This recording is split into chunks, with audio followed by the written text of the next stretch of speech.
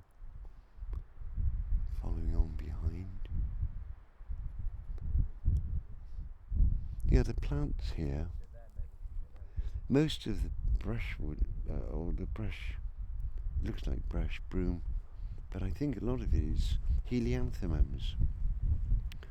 But where we are now is obviously had some rain recently, because it's, wow, we're sitting in about 5 or 6 acres of greenery, only about 8 inches, little flowers, about 8 inches tall, verdant green with yellow flowers.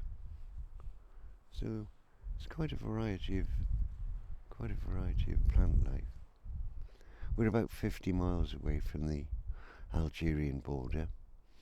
I don't know if I mentioned it before, but if the camels stray over the border, there's little chance of following them, because those guards patrol the border, and then you'd get into trouble being in a different country without a pass and so on.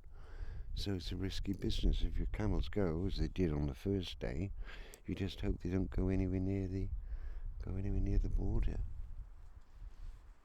They did come back in the end, as I say, and everything's happy. It's our last day tomorrow, and we're heading back to the village. We'll stay a night in the village, right on the edge of the desert, and then we'll travel again 7 hours, 8 hours, maybe more. The driver didn't seem to go very fast, because we wanted to get here, obviously, but quite a trek going back to Marrakech as well. We've got lots of film, we've got lots of sound recording.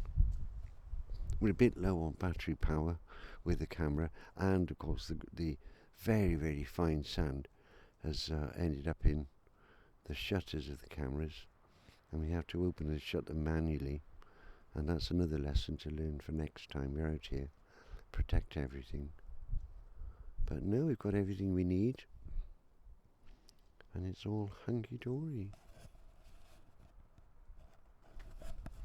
Well, here we are, 5:45 on our third day. We've been camping here now. We got here, I suppose, 1 o'clock, 1:30, and we're making a fire now. In fact, 2 fires, one for bread and one to sit around, keep warm. And we were looking out and saw a couple of heads way off in the distance, and we called to them, and it turns out it was a camel driver with a French tourist. His name is Hugo. He's come over to our camp. Hugo tells us that he plays the ukulele, so he's now gone off back to his camp, hopefully to find his camels have been found, because he's lost his camels 3 times. That's careless. And he's gone to get his ukulele, because we're going to have a ukulele party around the campfire later tonight. So that's going to be interesting.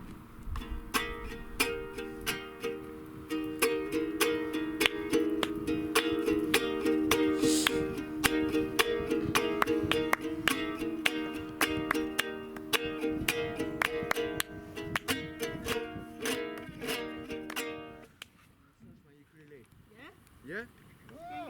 Rap. Yeah.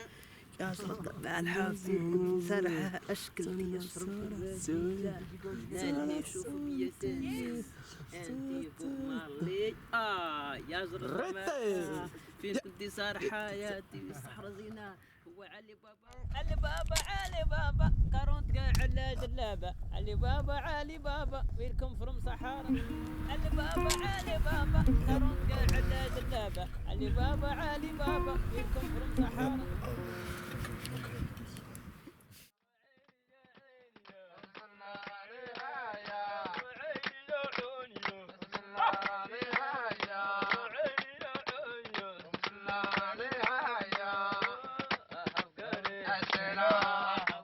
Asena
wonderful today. We all came back on camels. And I tell you what, you've got to look after your back on those camels. Mind you, after you've done it, you can do anything with your hips. You have to kind of like pretend you're a gimbal or something, and you're motionless in space, and the camel's moving left and right and up and down and forward and back. Nothing to it, really. Simple. I admire all these guides. They are fantastic. The amount of miles they can walk. And if a camel's lost at night, they can go out and find it at night in the desert, following the tracks. Might be following the smell, I don't know, but I think it's the tracks. And then they come back after 3 or 4 hours, and they're as jolly as ever. Anyway, we're off to Marrakech again tomorrow morning, 6 o'clock in the morning. And it's 7:30 at night now, and we can't decide whether to go to bed after dinner, because we're waiting for that now, or stay up all night. I'm quite used to staying up all night, but I do feel tired. At my age, every bone and joint in my body's trying to tell me something. But there we are. All batteries charged now, ready for more filming tomorrow. And we're going to download a lot of the video and audio onto my Mac tomorrow and see what it looks like.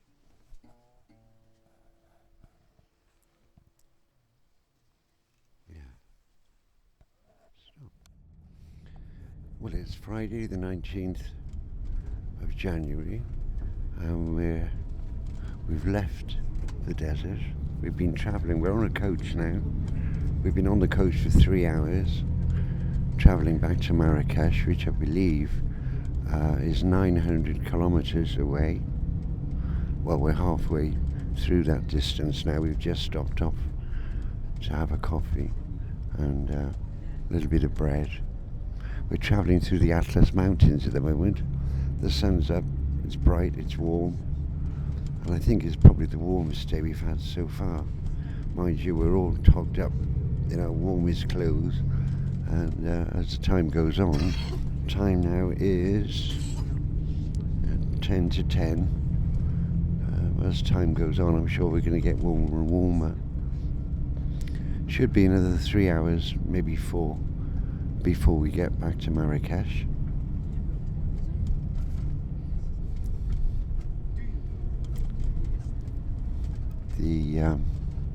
The scenery is absolutely breathtaking, very barren, but very majestic mountains. Little villages riven out along the road. There aren't any to be seen looking left or right out of the coach. It's just barren and rocky as far as the eye can see, and we're rising all the time.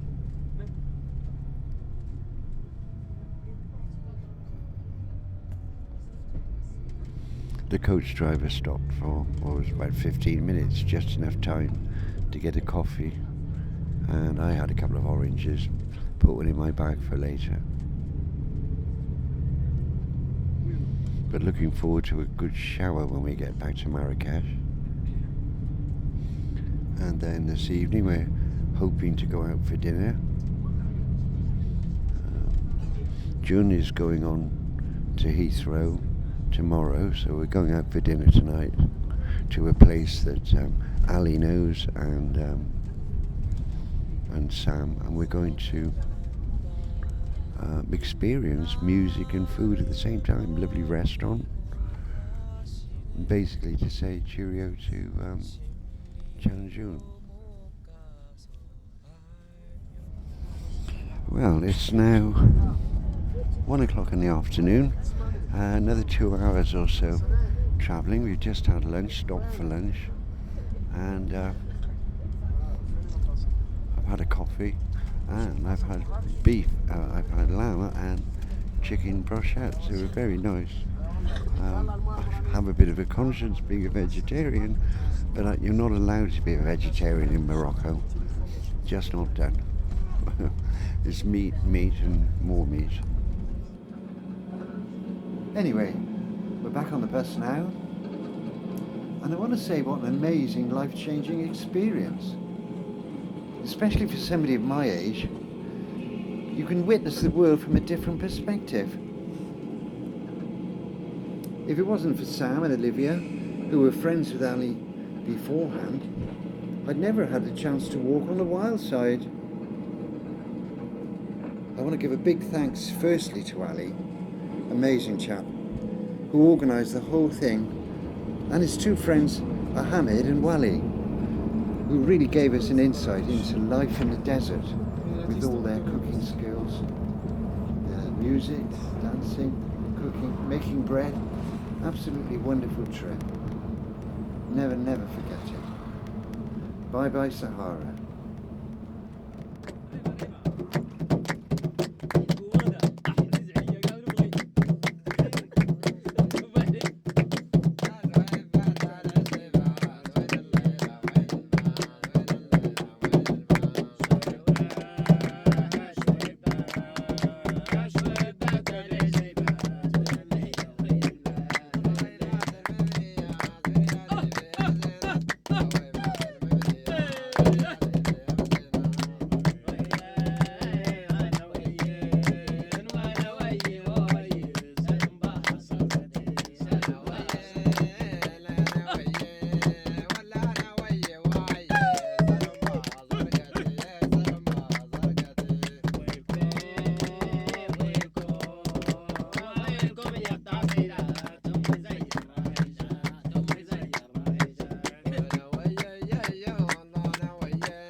والله يدب على